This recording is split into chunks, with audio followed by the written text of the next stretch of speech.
હવે થશે ઉજાગર। ગીર ગઢડામાં ગ્રામ પંચાયતની ચૂંટણીમાં મતદારોએ આખી પેનલ ફેરવી।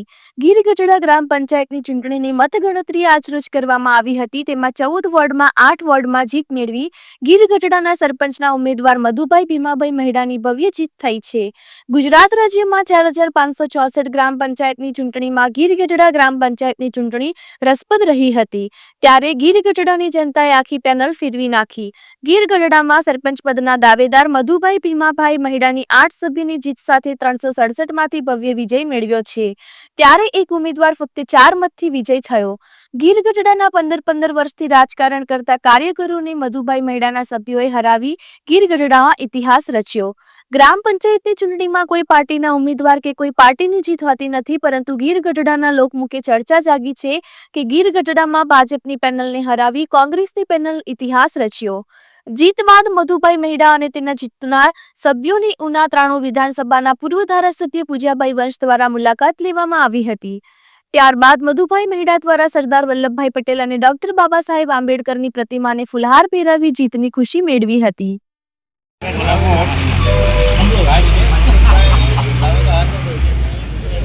પૂર્વ પ્રમુખ ભાઈ શ્રી બાલુભાઈ, આગળ જાણી લો, પેલા મીટિંગ હાલે, વડીલ શ્રી નાનભાઈ, મનુભાઈ, ભાઈ શ્રી દિલીપભાઈ, ભાઈ શ્રી નાથાલાલ, ઉપસ્થિત ગામના તમામ મુરબ્બીઓ, યુવાન મિત્રો, ભાઈ શ્રી દિગેશભાઈ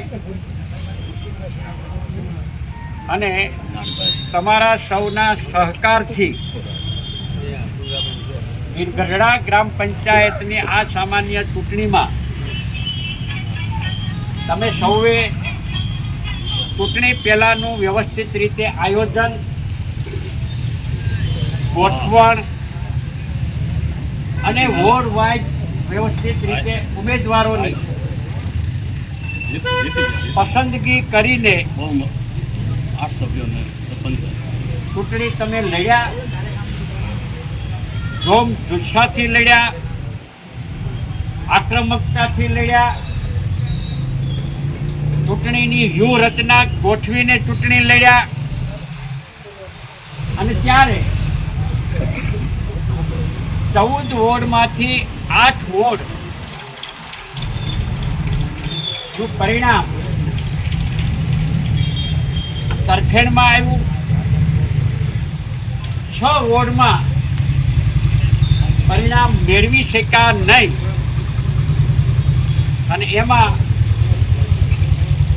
આખી ચૂંટણીની ગોઠવણ અને આયોજન અને પ્લાનિંગમાં ભાઈ શ્રી જીણાલાલ મુખ્ય ભૂમિકામાં હોવા છતાં પણ એ વોર્ડનું પરિણામ મેળવી શક્યા નહીં। લોકશાહીમાં લોકો સર્વોપરી છે, લોકો મત આપી અને જીતાડે પણ ખરા અને લોકો મત આપીને હરાવે પણ ખરા, એટલે એનો આપણે સહર્ષ સ્વીકાર કરવો પડે। જે 6 વોર્ડની અંદર આપણે જીતી શક્યા નથી, આવનારા દિવસોમાં એમાં જે કાંઈ નાની મોટી કચાશ રહી ગઈ હોય એને નજર સમક્ષ રાખીને આવનારા દિવસોની અંદર કામ કરવાનું રહે। ભાઈ શ્રી સરપંચના ઉમેદવાર મધુભાઈ એ ખૂબ હૃદયપૂર્વક શુભેચ્છા અને શુભકામનાઓ પાઠવું છું કે તમારા નેતૃત્વમાં અને બાકીના 8 વોર્ડની અંદર જે સભ્યશ્રીઓ ચૂંટાઈને આવ્યા છે એ તમામ સભ્યશ્રીઓને અને સરપંચશ્રીઓને ખૂબ હૃદયપૂર્વક શુભેચ્છાઓ અને શુભકામનાઓ પાઠવું છું। તમને અભિનંદન પણ પાઠવીએ છીએ। ગીર ગઢડા ગામના લોકોએ, મતદાર ભાઈ બહેનોએ બાલુભાઈએ અહીંયા જેમ કીધું એ પ્રમાણે કે 30-35 વર્ષ પહેલા લાખાભાઈ રાણા ગ્રામ પંચાયતના સરપંચ તરીકે જવાબદારી સંભાળતા હતા। 1990માં પહેલીવાર પૂજાભાઈ ધારાસભ્ય તરીકે ચૂંટાણા અને એ જૂની પેઢી આ કામની નેતૃત્વ કરતી હતી અને લાખાભાઈ રાણા ગયા પછીની જેટલી કાંઈ પણ ચૂંટણીઓ આવી છે એ તમામ ચૂંટણીઓની અંદર ગઢડા ગામના મતદારોએ હંમેશને માટે એક તરફી કાયમી માટે મતદાન કરીને બીજેપીની એટલે કે ભાજપની વિચારધારા સાથે સંકળાયેલા લોકો જે છે એમનો વહીવટ છેલ્લા 30-32 વર્ષથી કરતા આવ્યા છે.